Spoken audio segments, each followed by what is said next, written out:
संत समाज को दिशा देते हैं और संतों की दिखाई दिशा पर ही एक बेहतर समाज का निर्माण हो सकता है। बुंदेलखंड के एक प्रख्यात संत हैं पंडित धीरेन्द्र कृष्ण शास्त्री, जिन्हें बागेश्वर धाम के पीठाधीश्वर के रूप में जाना और पहचाना जाता है। उनकी एक विशाल फैन फॉलोइंग है, लोग देश भर से उन्हें फॉलो करते हैं, उनके अनुयायी हैं। उन्होंने इस मानसून में कोरोना महामारी के बाद एक बड़ा संकल्प लिया है, एक ऐसा संकल्प जो समाज और प्रकृति की शुद्धि के लिए बेहद आवश्यक हो सकता है।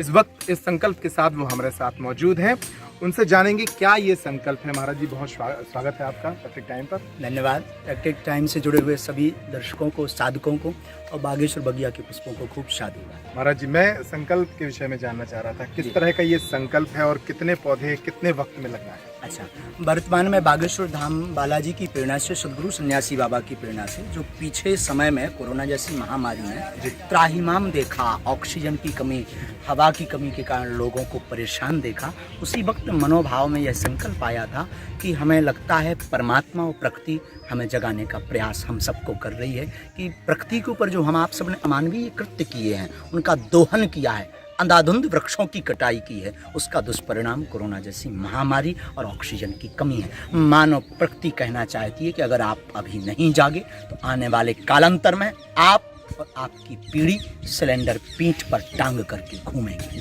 तो मन में भाव आया, दादा गुरु की ऐसी प्रेरणा लगी, जो भी हमारे जीवन में घटित होता कहीं ना कहीं गुरु का अंश होता है और वास्तविकता में ये शरीर गुरु कृपा से चल रहा।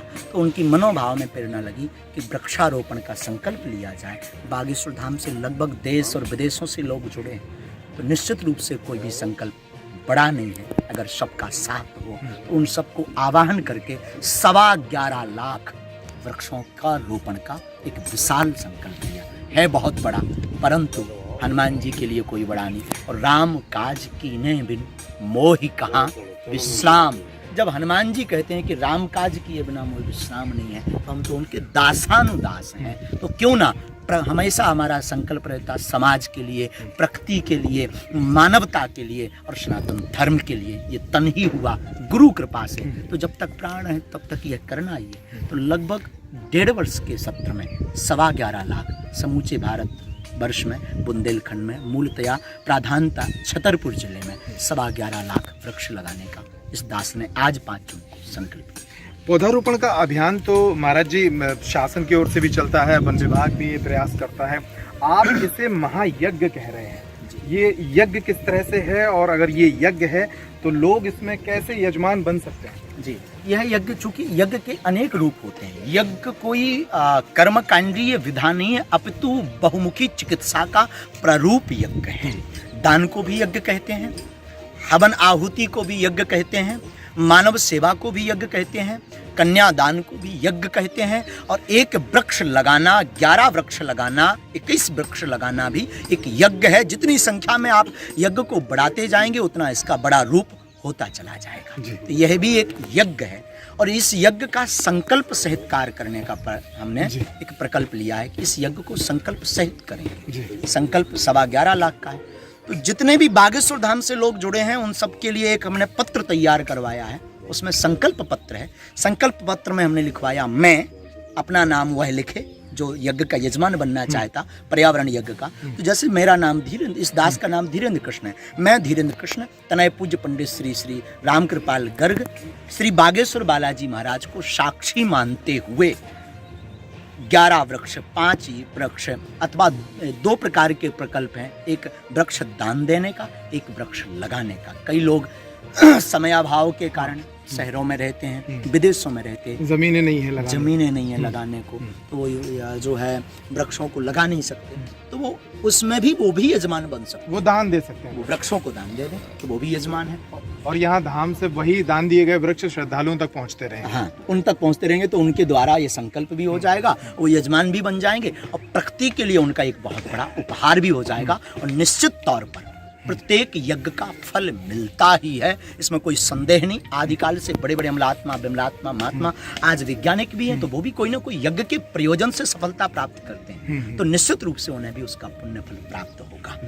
तो उसके लिए वो शपथ लेकर के बालाजी को साक्षी मान करके संकल्प पत्र को भरेंगे तो हमारी संख्या भी काउंट हो जाएगी। और बागेश्वर बालाजी के साक्षी मान करके जो पत्र को भरेगा, निश्चित है अभी तक शासन प्रशासन कई कार्य उनके वृक्षारोपण के सफल हुए, पर कई केवल फोटो और न्यूज बन करके रुक गए, लुप्त हो गए, पता नहीं है। पर साक्षी मान करके हमें लगता है वो पौधों को लगाएंगे भी, बड़ा भी करेंगे। अब जो भगवान को चिंता नहीं होगा, भगवान को पहचानता नहीं होगा, तो वो तो रामुड़ के खानदान का है, उसके लिए तो कोई फिर विषय नहीं है। पर जो अनुयायी हैं बागेश्वर धाम के स्नेही, वो संकल्प से जुड़ेंगे भी और कार्य को संपन्न। महाराज जी, आखिरी प्रश्न, देश भर के बहुत सारे श्रद्धालु हैं जो बागेश्वर धाम से जुड़े हैं और बहुत सारे संकटों के साथ यहाँ पहुँचते हैं, बालाजी दरबार में अपनी अर्जियाँ लगाते हैं। कोई ऊपरी बाधा से जूझ रहा है, कोई चिकित्सा संबंधी संकटों से जूझ रहा है। क्या वो अर्जी वाले लोग जो आएंगे वो भी अब साथ में पौधारोपण का संकल्प लेंगे? उनको हमने जोड़ा है बागेश्वर धाम पे। ये संकल्प बड़ा है तो इसकी व्यापक व्यवस्था होना अति आवश्यक है। इसके लिए बागेश्वर बालाजी के चरणों में प्रार्थना करके प्रत्येक अर्जी करता एक वृक्ष जरूर लगाए।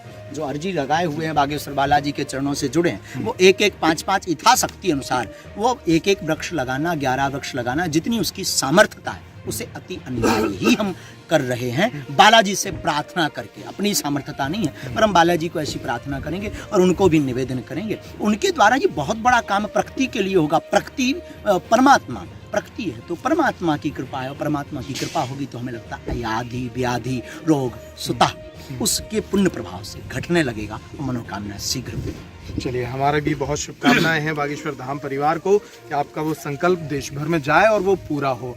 तो निश्चित रूप से जैसा कि महाराज जी ने कहा कि प्रकृति ही परमात्मा है और प्रकृति को शुद्ध और उसकी सेवा करने का ये बड़ा अभियान आज से बागेश्वर धाम के पीठाधीश्वर प्रारंभ कर रहे हैं। उन्होंने अभी कुछ देर पहले एक पीपल का पौधा रोपित भी किया और इस अभियान का विधिवत शुभारंभ आज विश्व पर्यावरण दिवस के साथ किया है।